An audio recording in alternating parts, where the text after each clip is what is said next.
Alors voilà, je vous partage l'écran pour voir l'exercice ADA. Dites-moi si tout le monde arrive à voir, s'il vous plaît. D'accord, très bien, voilà. Alors l'exercice, il vous donne des instructions et chaque instruction, vous allez me donner sa valeur. Donc par exemple, soit P, un pointeur qui pointe sur un tableau A. Par exemple, le tableau A qui va contenir ces éléments-là. Alors, int étoile P, c'est un pointeur.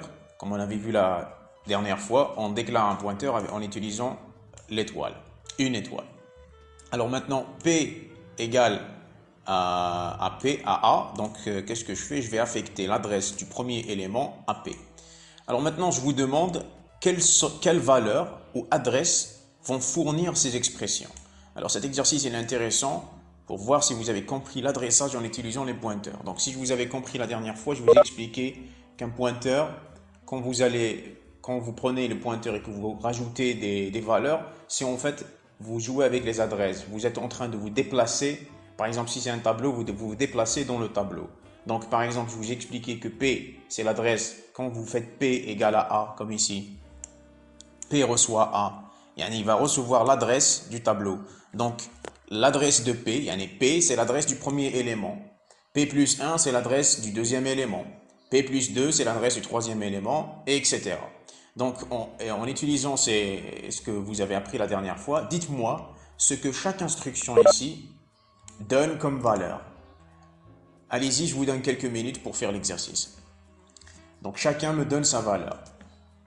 Alors, il y a quelqu'un qui est Shahor Amin, qui a déjà répondu. Donc, il dit étoile P plus 2 égale à 14. C'est juste. Et je vais vous expliquer pourquoi. Essayez de faire l'exercice d'abord. Ok. Allez, on va commencer par la première instruction. Tout à l'heure, il y a un de vos camarades qui a répondu. Donc, la première instruction, elle vaut combien? Alors, regardez, étoile P plus 2, elle vaut combien? En fait, si vous vous rappelez bien, étoile P, il prend le contenu de l'adresse pointée par P. Donc, étoile P au départ, ici, comme P vaut A, c'est la valeur du premier élément. Étoile P, c'est en fait la valeur du premier élément. Donc, c'est 12. C'est 12 auquel je rajoute un 2, ça va me donner en fait un 14. Donc, voilà. Donc, ça, c'est la première, pour la première valeur. Pour la deuxième valeur, regardez bien, faites très attention aux parenthèses. Les parenthèses ici, elles sont très très importantes. Donc en fait, regardez ici, quand je fais P plus 2, ça veut dire que je vais me déplacer de 2 cases dans le tableau. En fait, P plus 2, c'est l'adresse du 2. Regardez bien, ça c'est A de 0. Je vais prendre une annotation ici. Alors regardez bien, ça c'est A de 0. A entre crochets 0. Ça, c'est A de 1. Ça, c'est A de 2.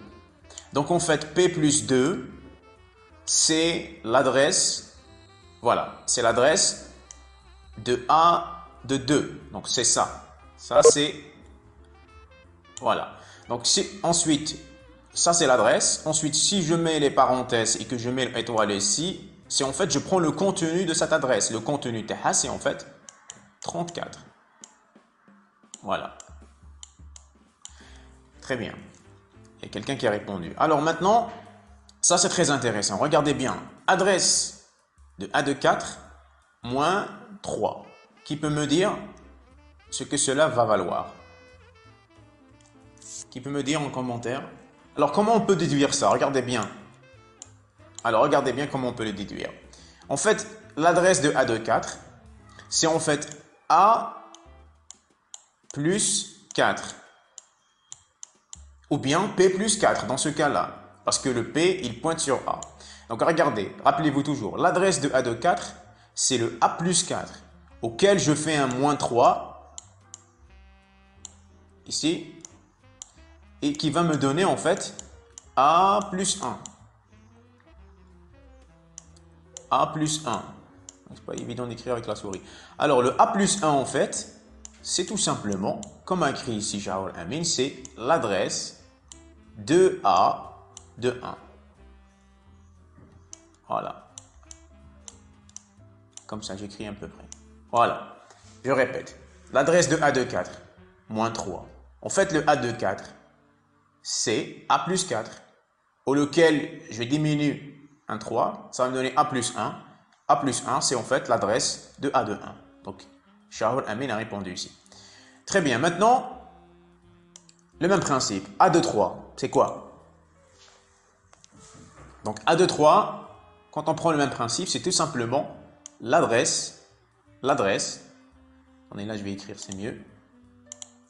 C'est l'adresse de A de 3. Voilà. C'est le même principe. Maintenant, ça, c'est aussi intéressant. Adresse de A de 7 moins P ici. Qu'est-ce que ça va me donner? Voilà, Shahoul Amin, il a répondu. Voilà. Et c'est exactement ça. C'est exactement ça. Shahoul Amin a bien répondu. Regardez bien. En fait, ici, je vais écrire. Donc là, on est en train de faire des soustractions d'adressage. Je vais vous expliquer, Rajawali. Regardez bien. L'adresse de A de 7 moins P, regardez, égale à, en fait, elle est égale à quoi? A plus 7 moins P. Et rappelez-vous bien, ici, j'ai dit que P reçoit A. Donc, en fait, la valeur qu'il y a, je répète. Alors, je répète ici parce que j'ai effacé sans faire attention. Alors, le A, l'adresse de A de 7, en fait, je réécris. Adresse de A de 7 moins P. Elle est égale à quoi? Elle est égale à A plus P plus 7 moins P. Et ici, j'ai bien dit que P reçoit A. Yani la valeur qu'il y a dans l'adresse de A va la recevoir P. Et donc, elle est égale à dire que, ici, qu'en fait, c'est P plus 7 moins P qui est égal à 7. Voilà. Est-ce que tout le monde a compris? En fait, les P, rappelez-vous, P en fait c'est une valeur. Elle contient une adresse. Quand je fais P reçoit A, ça veut dire que la valeur qu'il y a dans l'adresse de la valeur de A va être dans P. Donc quand j'écris ça, c'est la même chose. A plus 7 moins P, quand j'écris A ou bien P, c'est la même chose. Il y a la même valeur qu'il y a. Donc la valeur de P moins P va être 0, ça va nous donner 7. Est-ce que vous avez compris? Rajawali, c'est bon? D'accord. Maintenant, on continue. Alors, donc P plus, regardez bien, faites attention aux parenthèses. Remarquez que l'étoile ici, elle n'est pas dehors. L'étoile, elle n'est pas dehors. C'est en fait étoile P. Ça, c'est seulement étoile P. Donc, en fait, ça va me donner quoi? Donc, ça va me donner P plus étoile P, c'est quoi? C'est la valeur de la première case. La valeur de la première case qui est 12. Donc, en fait, c'est 12 moins 10. Et donc, ça va me donner, en fait, P plus 2. Et P plus 2, c'est en fait l'adresse de A de 2. Voilà. Boudiaf Yasmine, c'est pas tout à fait ça. Boudiaf Yasmine, tu as écrit adresse de A plus 2. Ça, on n'écrit pas ça. L'adresse de A plus 2, c'est faux. En fait, on dit A plus 2. Le A plus 2, c'est l'adresse de A de 2. D'accord? Faites la différence. Alors ici, je répète. Regardez bien. Quand vous avez ça, A plus 2. Ça, c'est quoi? C'est l'adressage. Là, on est en train de travailler avec les valeurs des adresses. Les valeurs des adresses. La valeur de l'adresse de A plus 2, elle va me donner en fait quoi? Elle va me donner, c'est l'adresse de la case mémoire.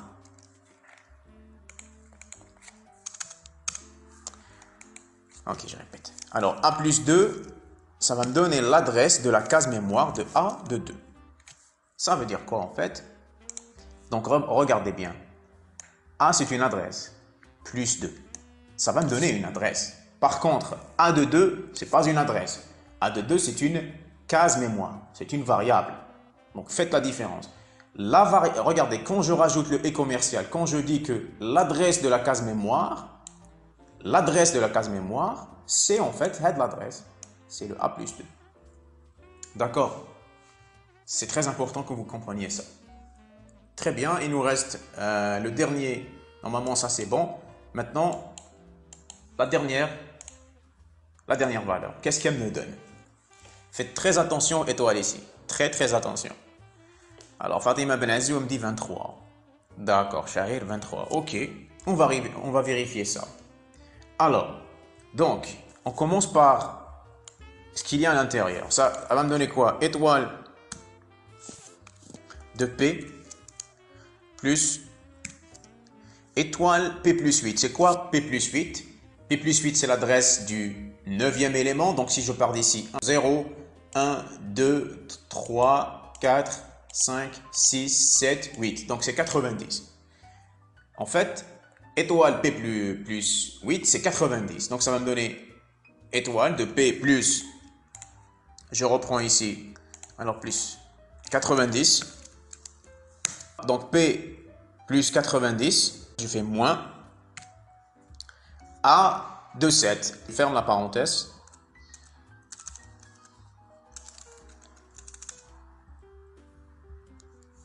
« 90 moins ». Alors, c'est bon maintenant. On reprend une fois pour toutes. Alors, c'est quoi? C'est étoile de P plus étoile P plus 8, c'est le dernier élément qui est 90, auquel je vais soustraire A de 7. A de 7, ce n'est pas l'adresse ici, c'est la valeur. A de 7, c'est l'avant-dernier élément, donc c'est 89.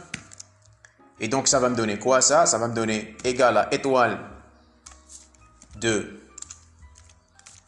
P plus 1. Et P plus 1, c'est le deuxième élément. Étoile, quand on rajoute étoile, c'est en fait 23. Voilà. Donc, normalement, tout le monde, j'ai vu que la plupart ont répondu juste. D'accord. Est-ce que tout le monde a bien compris ce qu'on a fait ici? C'est important que vous compreniez les adressages. Alors, exo 2, écrire une fonction qui permet de rechercher dans un tableau d'entier, tab, il y a le tableau qui s'appelle tab, une valeur A. Donc, la fonction comment elle va contenir ça? Donc, void, elle va s'appeler chercher val. Donc, donc, elle prend en paramètre d'entrée un tableau, le int, donc pour la taille du tableau, le A, c'est la valeur que je cherche, et 2 pointeurs. Voilà, dans la fonction, elle va contenir 2 pointeurs. Donc, dans la valeur pointée par pos, vous allez mettre, la fonction va sauvegarder l'indice de la dernière apparition de A dans le tableau, et -1 si la valeur n'a pas été trouvée. D'accord? Dans NB occurrence, dans la valeur de ce pointeur-là, pointé par ce pointeur, elle va sauvegarder en fait le nombre d'occurrences de A dans le tableau. On prend un petit exemple pour vous expliquer ce que vous devez faire. Donc, si je prends par exemple un tableau ici, par exemple, on va mettre des valeurs arbitraires. Par exemple, 4, 3, 1, et là je vais mettre un 4, et là je vais mettre un 10. Ça. Par exemple, supposons que je suis en train de chercher 4. Donc, en fait, vous allez écrire tout un programme. Écrivez-moi le programme main. Donc, là, je vous donne seulement la fonction. La fonction TAUSMA chercher, qui est une fonction void, qu'elle retourne rien, void val. Je vais lui donner quoi? Le tableau. Par exemple, le tableau, je dois le déclarer, je vais lui donner un nom. Par exemple, on va dire T. D'accord? Et je vais lui donner le nombre d'éléments les endo. Donc, 1, 2, 3, 4, 5, 6. Donc, il y a 6 éléments. Donc, un N, en fait. Le N, il va valoir 6. Et je vais donner quoi? Adresse de poste. Et je vais donner adresse de NB occurrence. Donc, après quand j'appelle la fonction, dans la fonction main, après, j'affiche quoi? Alors, regardez ici. Donc, pos, il va contenir quoi dans mon exemple? C'est l'indice du dernier élément de l'apparition, de la dernière apparition. Regardez bien. Donc, 0, 1, 2, 3, 4. Il va contenir en fait un 4 ici. Donc, c'est l'indice numéro 4. Et NB occurrence, il va contenir 1, 2, 3. Donc, il va contenir 3. Voilà.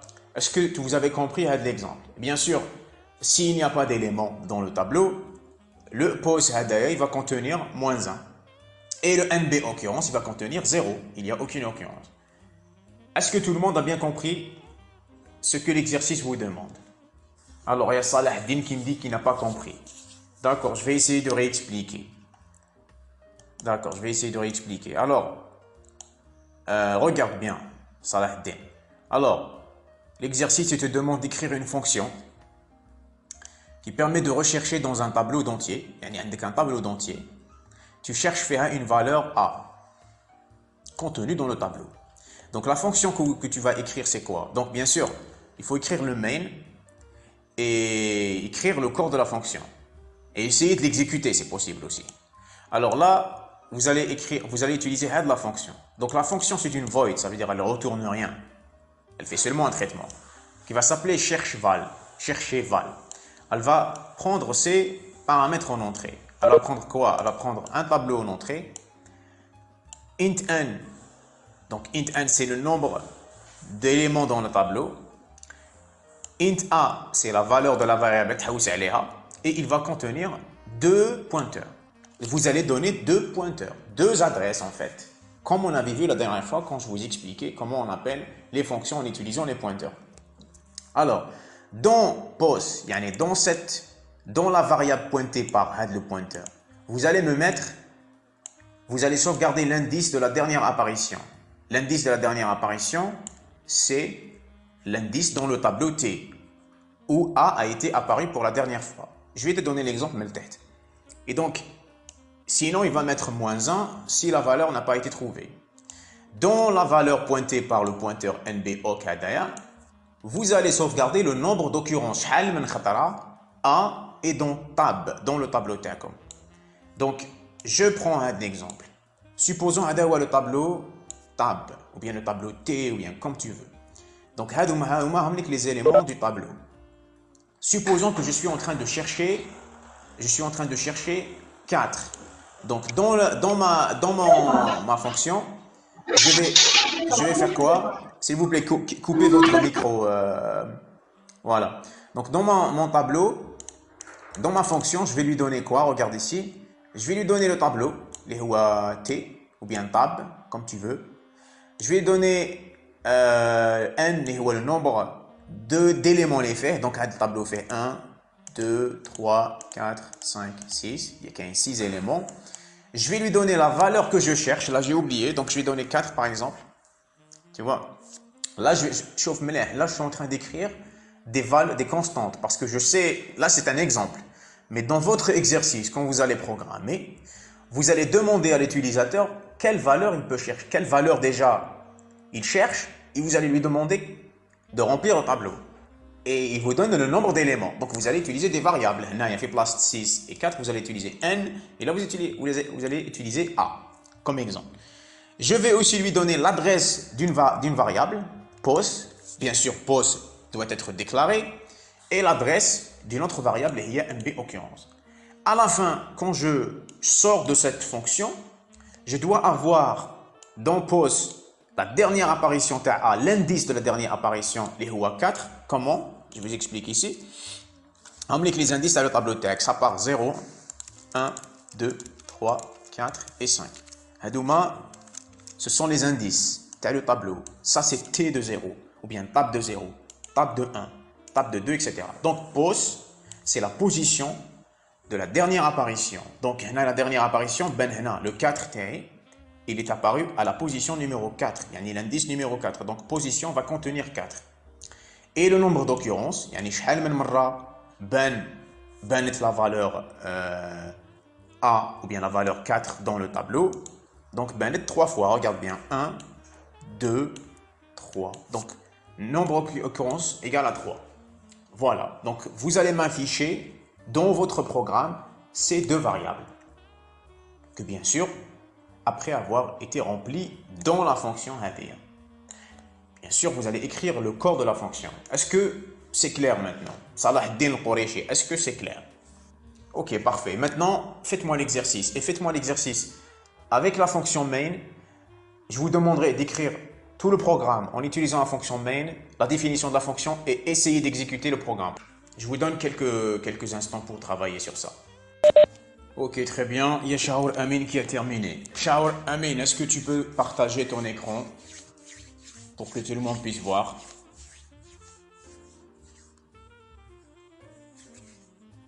Alors, vas-y. Voilà, très bien. Est-ce que tout le monde arrive à voir l'écran de Shaour Amin? Voilà. Zoom un peu sur le code Shaour Amin pour qu'on puisse voir et même pour l'enregistrement qui vient après. Attendez, même maintenant, je peux zoomer, je crois. Voilà, une des options du zoom. Alors, voilà. Est-ce que tu as exécuté le programme? Est-ce qu'il marche? Ouais, je crois que normalement oui. Ok. Voyons voir la fonction qu'il a définie. Donc, la fonction, elle est de type void, donc elle ne retourne rien. Attendez, je vais utiliser la notation ici. Demander la notation. Alors voilà, regardez bien. En fait, la fonction qu'il a définie, elle est de type void, donc elle ne retourne rien. Donc n'oubliez pas de mettre le type du retour de la fonction. Ici, c'est void. Donc il a donné un nom à la fonction, c'est recherche val.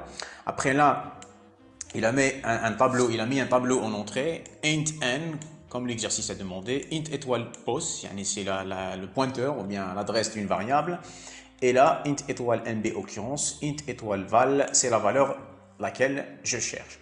Donc au tout départ, là, il a initialisé les valeurs. Il les a initialisées au départ pour dire que le nombre d'occurrences égale 0, la position du dernier apparition égale à moins 1. Pourquoi c'est toujours bien d'initialiser au départ? Parce que si on ne trouve pas les éléments, donc on a les valeurs demandées. Donc, comment l'exercice a demandé, si tu n'as rien trouvé, donne-moi la position égale à moins 1 et NB, occurrence égale 0. Donc là, il répond à l'exercice à l'avance si jamais il ne trouve pas la variable, si jamais il ne trouve pas la valeur qu'il cherche. Après, là, c'est simple, qu'est-ce qu'il fait? Il va faire un parcours du tableau. Donc, for i allant de 0 à n-1 parce qu'on s'arrête à strictement inférieur à n, i++. Donc là, on fait une vérification. If tab de i, c'est l'élément courant est égal à val. Qu'est-ce que je fais? Je fais tout simplement une mise à jour ici. C'est la mise à jour de la variable position. Donc, je mets position égale à i. Et qu'est-ce que je fais? Je fais position, le nombre d'occurrences, NB occurrence plus. J'incrémente le nombre d'occurrences. Voici le principe d'un exercice. Là, il a répondu très simplement. Voilà. Est-ce que tu peux descendre dans le programme, Shaour Amin, pour voir la fonction main? Alors, ici, regardez bien. Hop, je vais me pousser là, regardez. Alors, int main, c'est la fonction principale. Donc, il déclare ici un tableau de type de type int plutôt, qui contient au maximum 100 cases. Il déclare, regardez ça c'est intéressant, il fait directement virgule. Donc c'est pas la peine qu'il saute la ligne pour mettre int étoile post, int étoile p. Donc vous pouvez faire ça aussi dans la programmation. Donc virgule, il déclare le pointeur de post, il déclare aussi pointeur nb occ, voilà. Et là il fait n, il fait val. Alors là, printf, combien d'éléments? Il demande à l'utilisateur de donner le nombre d'éléments à entrer. Ensuite, il fait scanf, il lit le nombre d'éléments. Après, il va faire une boucle pour lire les éléments. Donc, for i allant de 0 à n-1, donner l'élément. Donc, il demande à l'utilisateur, c'est une interaction avec l'utilisateur. À chaque fois, l'utilisateur va donner en fait l'élément courant. Après, il demande à l'utilisateur quelle est la valeur que vous cherchez. Alors l'utilisateur va donner en fait la valeur, il va la mettre dans la variable val qu'il a déclarée juste ici. Après, il va appeler la fonction rechercher val et il donne en entrée en fait, le tableau, donc tab, il donne en entrée n, il donne en entrée le pointeur position et le pointeur NB-OCC. Et là, il donne la valeur. Donc, la fonction va être appelée, il y a l'exécution qui va se faire, ensuite on sort du main. À la sortie du main, il va faire une petite vérification ici. Si position égale à -1, donc il va écrire la valeur n'existe pas. Else printf, la dernière position là, il écrit en fait. Regardez là, c'est intéressant, il a fait %i. Donc c'est la même chose que de dire %d. Hein. Donc la dernière position de %i se trouve dans la case mémoire, etc. Et ici, il affiche. À la fin, il va afficher, regardez, il va afficher val. Remarquez qu'il n'a pas mis étoile ici. Donc c'est parce que c'est une variable. Ici, il va faire étoile p pos plus 1. Pourquoi il a fait pos plus 1? Parce qu'en fait, on avait vu ça plusieurs fois dans le tableau comme ibda de 0. Mais de manière sémantique, on ne dit pas la position de 0. On dit la position numéro 1. On a la position numéro 1. On ne connaît pas la position 0. C'est dans la programmation qu'on connaît le 0. Donc, il y a pour afficher en fait la position de manière sémantique. Donc, pos plus 1. Et il affiche aussi le nombre d'occurrences. Voilà, il a répondu à l'exercice. Est-ce que tout le monde a compris ce qu'a fait Shahour ici? Salahdin, il demande %i. En fait, c'est la même chose. %i, %d, c'est pour le même type de variable qui est entier. Tu peux mettre %i ou la %d, c'est tout à fait la même chose. Il n'y a aucune différence. Est-ce que tu as compris pour les chiffres? Très bien. Les autres, s'il vous plaît, confirmez-moi que tout le monde a bien compris, a bien suivi le déroulement de cet exercice. Ok. Alors, est-ce que quelqu'un d'autre a fait l'exercice et qui peut partager son écran? Shahour Amin, merci. Tu peux maintenant arrêter le partage à l'écran. Monsieur, Oui. on pouvait faire avec qui m'a donné Shahour position -1, if position -1, alors printf dans le void. Oui, vous pouvez, bien sûr, vous pouvez afficher dans le void, bien entendu. Mais Huwa affiche dans le main. C'est plus, on va dire, c'est plus ordonné. Parce que la fonction Tercom, elle fait seulement un traitement. Il l'appelle pour faire un traitement. On bat le traitement, on bat l'affichage, il le fait dans le main. Vous pouvez tout faire dans le void. Vous pouvez tout faire dans le void. Il n'y a aucun problème. Mais il faut appeler la fonction pour afficher. Tu vois, par exemple, si tu veux seulement afficher sans faire un traitement, tu peux pas. Parce que si tu appelles la fonction, tout le travail va être refait. Tu vois la différence? Oui, merci. Je vous en prie. Alors là, je vais vous donner une alternative. Comment on peut faire, comme a fait tout à l'heure Shahour Amin. Alors, Shahour Amin, il a utilisé en fait les... Regardez ici l'écran TAI, est-ce que vous pouvez le voir? Ok, très bien, j'espère que tout le monde voit l'écran. Alors, regardez bien. Tout à l'heure, Shahour Amin a fait ça. Il a déclaré des pointeurs comme ça. Il a fait int position comme ça, hop. Et quand il appelle la fonction qui s'appelle chercher val, en fait, il a écrit directement, il a donné directement le pointeur comme entrée. Il a écrit à la place de int étoile p, dans le prototype à la fonction, regardez, il a écrit directement pos. Il a donné directement le pointeur. Ça, ça marche très bien. Une autre alternative à cette solution, c'est que ici, vous pouvez tout simplement déclarer pos, une variable normale, ordinaire, d'accord? Une variable ordinaire en entier. Et quand vous allez appeler la fonction, vous allez mettre adresse de pos. Voilà. En fait, adresse de pos, c'est comme si vous allez déclarer un pointeur. C'est la même chose si vous faites ça aussi. Int étoile pos et bien p par exemple, et que je fais p reçoit l'adresse de pos. Donc vous pouvez faire ce que vous voulez, jouer avec les pointeurs comme vous voulez de cette manière. Donc ici par exemple, j'ai pas besoin par exemple de déclarer un pointeur, pas du tout. Je peux tout simplement mettre adresse de pos ici. En fait, adresse de pos, représente le pointeur ou bien l'adresse de la variable position. C'est tout. Et à la fin de ma fonction, la variable va être modifiée. Voilà. Est-ce que vous avez compris à le point? D'accord. De toute façon, quand je vais mettre la vidéo sur YouTube, vous allez aussi pouvoir revoir la solution en vidéo. Très bien, il est la solution Shahour, tout le monde peut la copier si vous voulez. Si vous voulez la tester sur votre compilateur, ça serait encore mieux. Essayez de copier la solution, copier sur votre compilateur et comprendre le déroulement de la solution. On va voir un petit troisième exercice. Donc là, on souhaite écrire une fonction qui permet de résoudre une équation du premier degré. Donc l'équation du premier degré qui est ax plus b égale 0.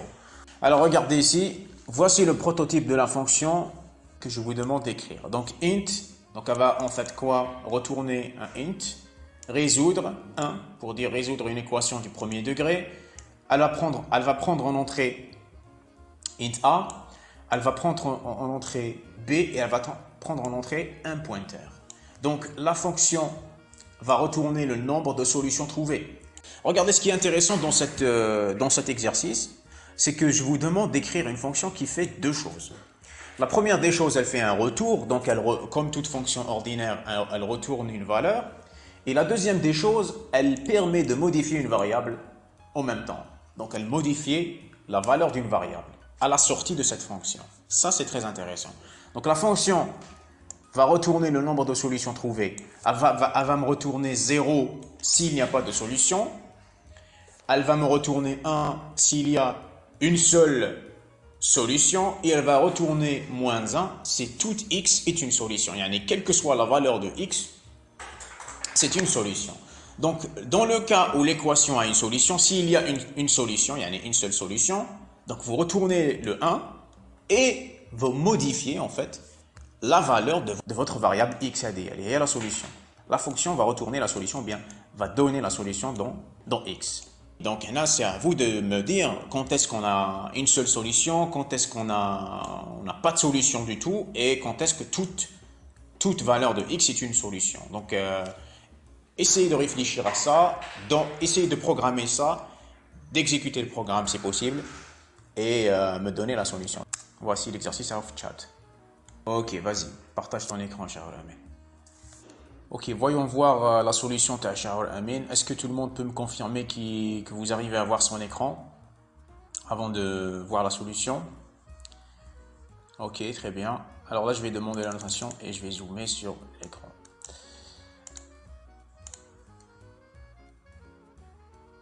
Ok, voyons voir.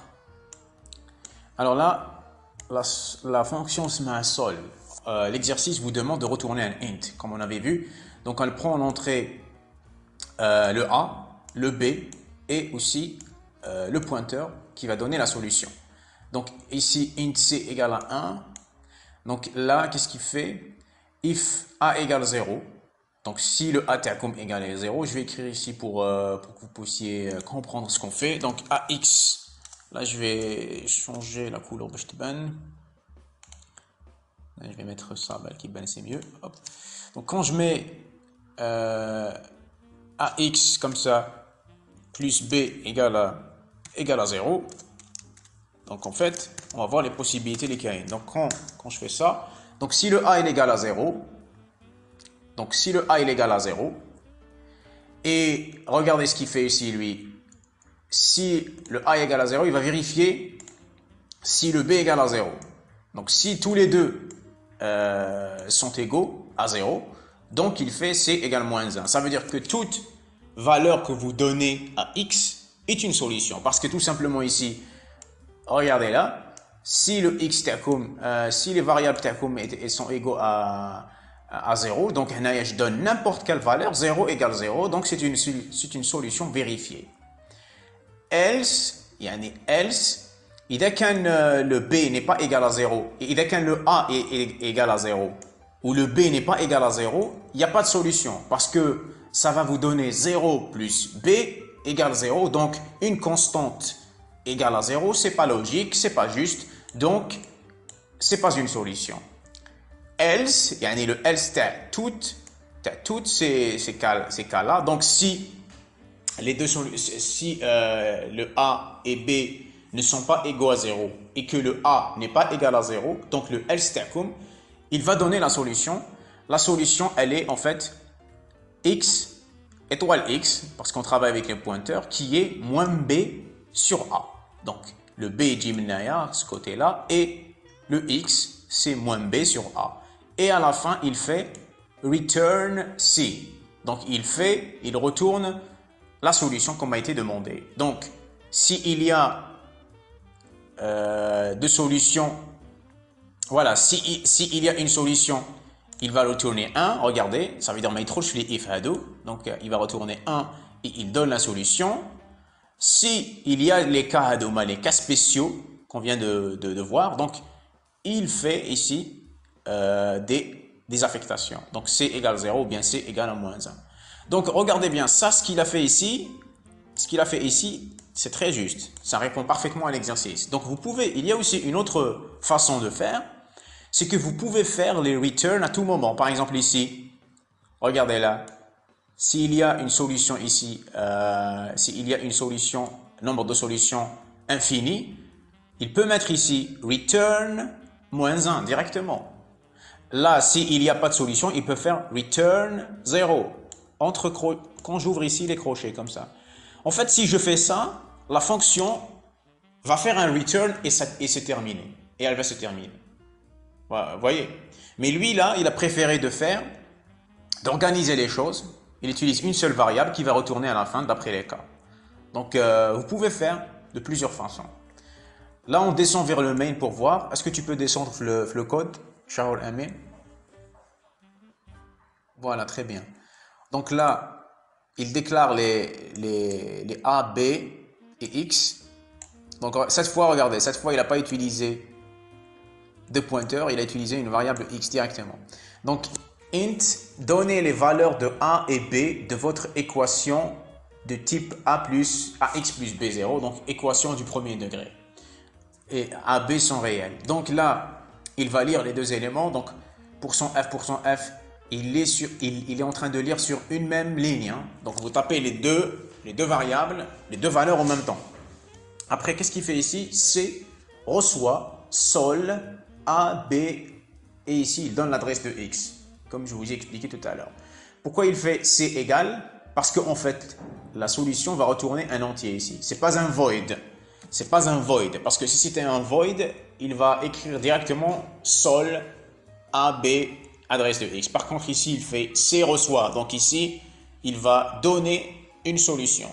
Donc ici, il va faire if C égale à moins 1.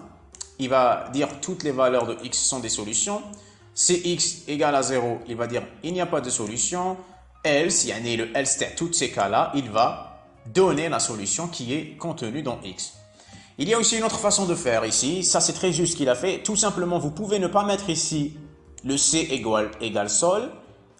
Et ici, quand vous faites le if, vous pouvez tout simplement écrire if sol A, B. Vous appelez la fonction directement. B, adresse de X, égale à moins 1. Donc, là, à la place de C, il va appeler la fonction. Voilà, ça c'est une autre façon de faire, c'est aussi juste. Mais d'un point de vue complexité algorithmique, si vous appelez la fonction ici, si vous mettez ici la fonction Tacom, vous me la mettez ici, donc vous allez l'appeler deux fois. Alors qu'ici, il l'a appelé seulement une seule fois. Et là, il a utilisé la variable C. Voilà. C'est juste pour faire les calculs, juste une fois. D'accord. Voilà, il a répondu, Shaul Amin à l'avance. Voilà. Donc, pour appeler la fonction, juste une seule fois, il a fait ça. Mais c'est juste aussi de faire ça. Est-ce que tout le monde a bien compris ce qu'on a fait ici? Très bien, parfait. Donc, voilà, normalement, c'est bon. Shaul Amin, tu peux fermer ton écran. Alors, essayez de faire l'exercice chez vous, de votre côté. Si vous avez des questions, vous pouvez les poser, pas de problème. On va s'arrêter ici. Merci pour votre attention. Je vais essayer de vous mettre la vidéo sur YouTube aujourd'hui, Inch'Allah. Et j'espère que tout le monde a bien compris, a suivi la séance. Ok, merci pour votre attention et à la prochain samedi, Inch'Allah.